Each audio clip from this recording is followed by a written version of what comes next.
A mother who lost her 3-year-old daughter in a murder-suicide is doing something that very few would even thought of during a time of grief. She decided to donate the Christmas gifts meant for her little girl to another little girl who lost everything in a fire on Christmas Eve. 11 Alive's Faith Abube has that story for us.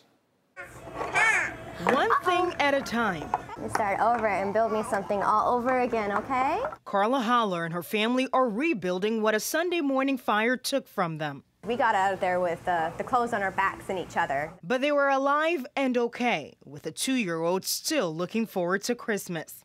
That did make me sad because it was Christmas Eve and we'd been talking to her about Christmas and Santa brought you so many presents. Everything was gone. More than 80 miles away, another family, a different tragedy.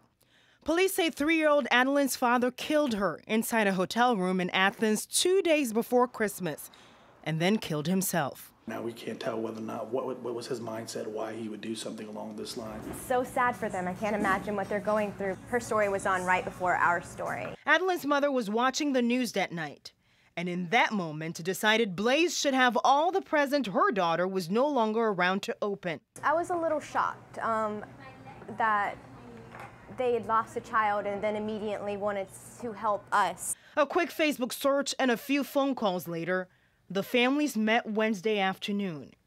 Here's Blaze opening the presents. There were these moments like, oh my gosh, she's gonna love this, or we were gonna get this for her. We did get this for her. It was kind of eerie. It was like these presents, they were supposed to go to somebody who should still be alive, a little girl.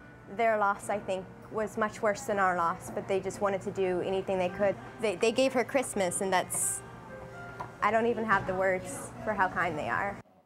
Well, Adeline's family told us that they're too heartbroken to go on camera, but they are very happy they were able to put the smile on Blaze's face by giving her those presents. This gesture has inspired the Holler family so much, they plan to pass it on and do good for others when they can. And Adeline, Jeff, will be buried tomorrow. You know, I'm always struck by how every individual handles grief. And it's almost like a fingerprint. Each and every one of us handle grief in our own way, but to see strength in the midst of all of that grief and to be able to reach out and help others is an extraordinary thing. So many people would have just curled up in their grief, but she decided to reach out and help somebody else. It's such a moving story. It's just tremendous. Faith, thank you.